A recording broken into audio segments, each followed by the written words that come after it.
네, 남다른 시각과 남다른 키워드로 매일 시장을 되돌아보고 또 전망해보는 시간입니다. 조성우의 퍼스트 클래스 DB 금융투자 잠실지점 조성우 과장과 함께하겠습니다. 안녕하세요. 안녕하세요. 네, 주제는 이제 잠시 후에 저희가 공개를 해드릴 거고요. 027-4875, 027-4875로 전화 주셔서 뭐 국내 증시 전망 그리고 시장에 대한 궁금증들 남겨주시길 바라겠습니다. 뭐 코스피 2,500 가나요? 뭐 외국인 따라 삼성전자 살까요? 외국인들은 요즘 뭐 사나요? 뭐 이런 질문들 다 주시면 감사드릴 것 같고요. 오늘 이제 조성우 과장님은 이 시간을 통해서 어떤 시장 얘기를 해주실지 오늘의 주제부터 만나보겠습니다.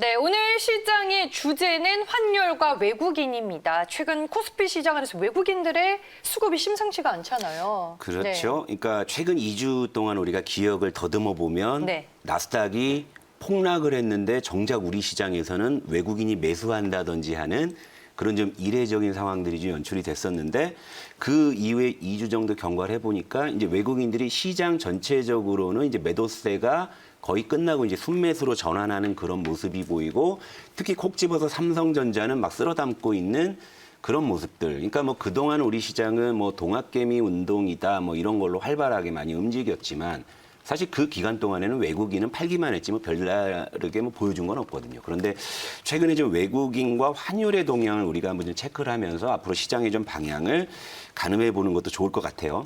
일단 화면을 한번 띄워주시죠, 모니터에. 환율 차트를 한번 볼게요. 일단 저도 사실 환율은 뭐 매일매일 체크를 하지만 그동안 뭐 별다른 동향이 없어서 환율 이야기는 그동안 한 번도 안 해드렸는데 오늘 이제 좀 의미 있는 변화가 있어서 말씀을 좀 드릴게요. 일단 상징적으로 자, 요 왼쪽에 이제 우리가 그 코로나 패닉을 겪기 직전, 네, 요때 이후로 처음으로 어제 종가 기준으로 원달러 환율이 1,180원을 하향해서 그렇네요. 1,178원에 끝났어요. 이게 좀 의미가 있다라고 봐요. 사실 지수는 2,400을 넘었지만 정작 이제 추가 상승에 대한 신뢰도를 제가 크게 갖지 못했던 것은 바로 이 환율 때문이었는데 최근 2거래일 동안 외국인이 코스피를 4천억을 순매수를 했거든요. 그런데 보시면 그 이틀 동안 환율이 뚝뚝 떨어지면서 1,180원을 하향 이탈했다라는 점. 이게 상당히 좀 의미가 있어요. 그래서 이제 앞으로의 시장의 키워드는 역시 좀 삼성전자가 종목으로서는 중심에 있지만 수급으로서는 역시 외국인의 영향이 확대될 가능성이 분명히 좀 있다라는 거고 사실 제가 어제까지만 해도 네. 외국인이 콕 집어서 특정 업종이나 종목만 산다고 말씀 딱 드렸는데 네. 외국인이 제 얘기를 들었는지 야, 너 틀렸어 하면서 어제는 어떤 모습을 보였냐면 네. 갑자기 시장 전체를 사는 모습을 보여줬어요. 그러니까 특히 이제 시가총액 상위주들의 외국인 매매 동향을 한번 보여드릴게요. 네. 자, 어제 외국인이 코스피 시가총액 탑10 중에서 이제 7개를 순매수했어요.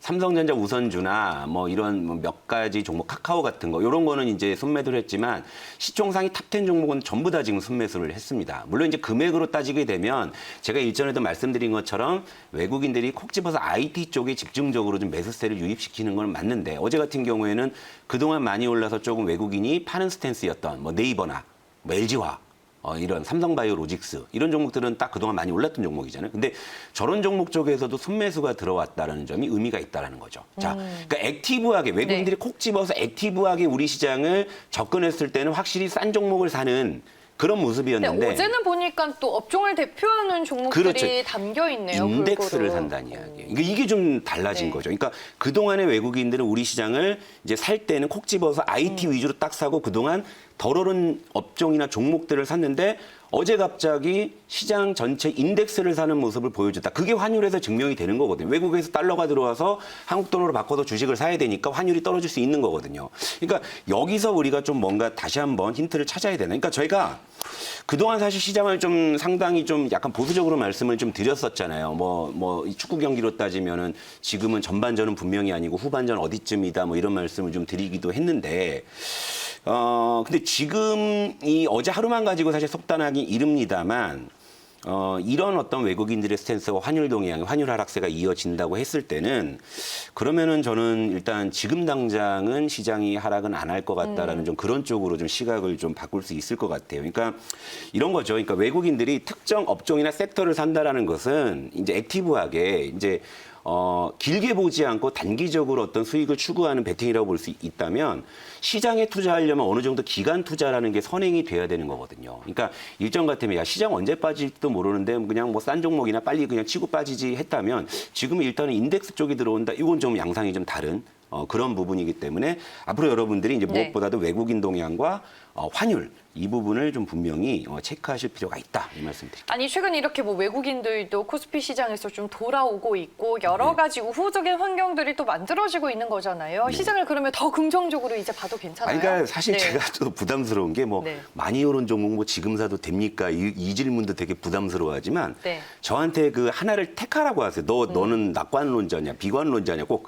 저는 사실 현실론자. 가냐 안 가냐 딱 말해라 이러면. 저는 현실론자. 그러니까 내일 시장 빠지냐 뭐 오르냐. 네. 그러니까 그런 건 아니에요. 그러니까 현실론자죠. 그러니까 예를 들면 주가가 많이 오르면은 당연히 부담스러움을 느끼고 조심을 하는 것이고 이제 주가가 좀 많이 빠져 있으면은 좀 욕심을 부리고 공격적으로 가는 것일 뿐인 거고 그 시장 상황에 따라서 좀 쫄기도 하고 용기를 내기도 하고 이러는 건데 네. 딱 잘라서 이제 너는 뭐 낙관론자냐 비관론자냐 사실 그런 질문에는 이런 대답밖에는 제가 드릴 수 없는 거예요. 근데 사실 지금 시장을 우리가 뭘로 설명할 거예요? 그것만큼 우리가 알아야 될 거 아니에요. 그러니까 이미 장부 가치는 저리 치워버린 지 솔직히 오래잖아요. 그렇죠?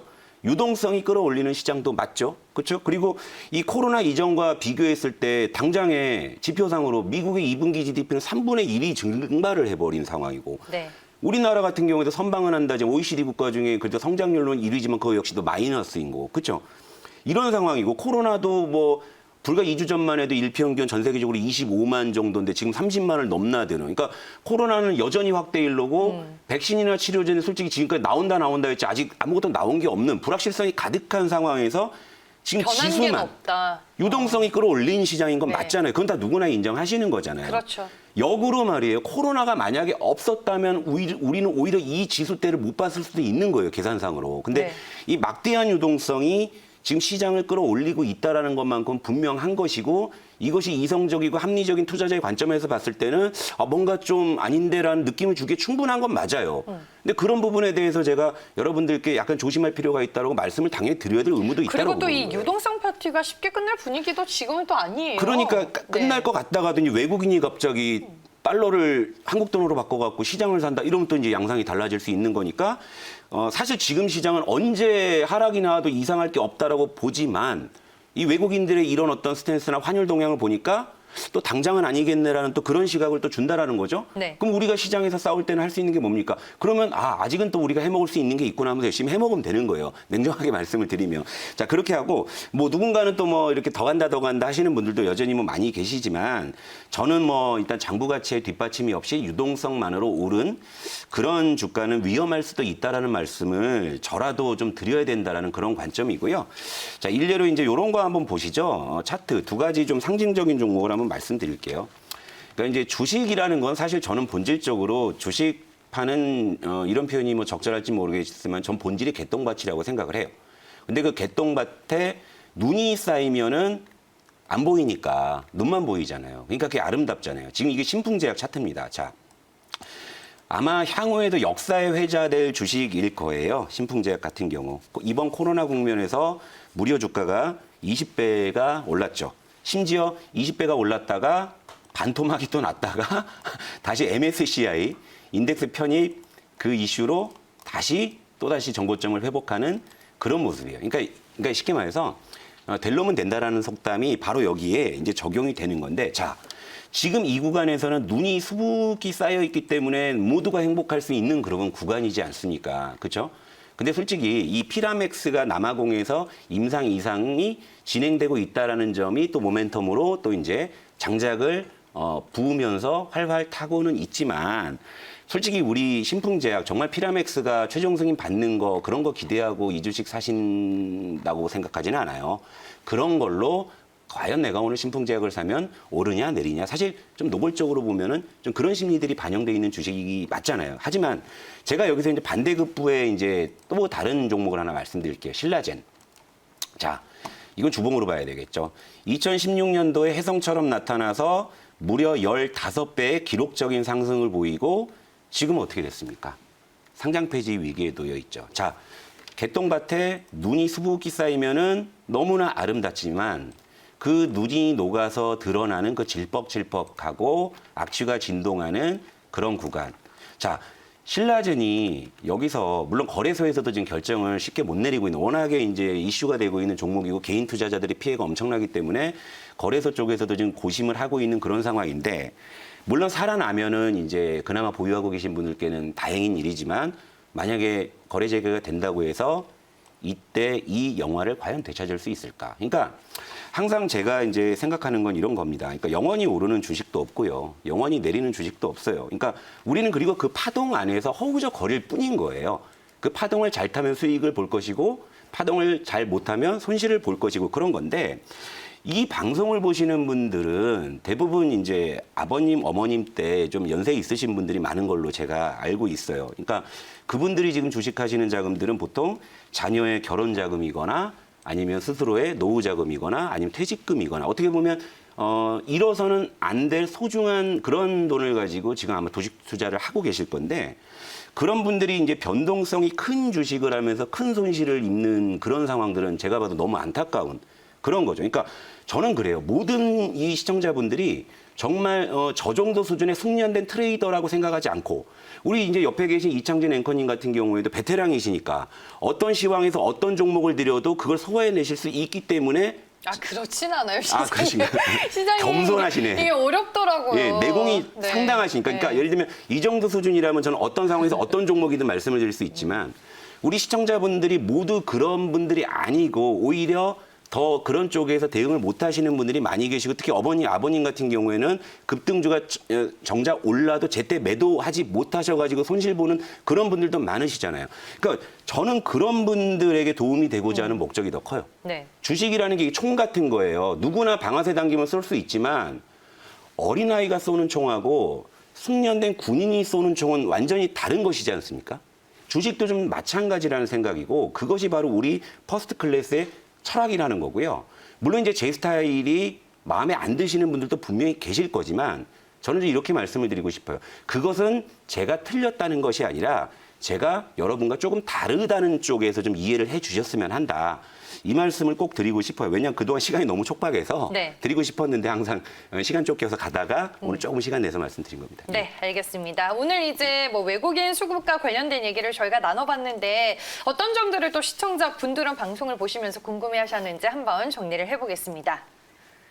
네, 오늘 이제 접수된 내용을 보면요. 뭐 녹십자세, 현대건설기계 종목 궁금하다라고 글 남겨주신 분 있고요. 외국인 매수세가 또 계속 이어질지 궁금해하시는 분도 계셨습니다. 신풍제약 뭐 앞서서 차트로 설명을 해주셨는데 뭐 88,000원을 매수했는데 보유해도 될까요? 이렇게 또 종목 상단 남겨져 있습니다. 네. 신풍제약 88,000원이라면은 뭐 언제 사셨는지는 모르겠지만 저분은 일단 기본적으로 그 주식 투자의 본질 이후에 뭐가 됐든 내가 사서 수익을 보면 된다라는 그러니까 뭐로 가도 서울만 가면 그 된다라는 그 본질적인 목적에 가장 부합하신 분입니다. 그러니까 저 가격에 베팅하신 그 용기도 대단하시고 지금까지 갖고 계신 그 인내심도 대단합니다만 아까 말씀드린 것처럼 신풍제약의 이 수북히 쌓인 눈은 또 언젠가 녹을 수도 있다라는 점을 꼭 생각하셔서 제 생각에는 좀 분할해서 좀 매도하시면서 수익을 좀 챙겨 나가시는 그런 게 좀 좋지 않을까 그렇게 좀 말씀드릴게요. 네, 알겠습니다. 저희가 또 접수가 된 내용은 방송이 끝난 이후로 추후에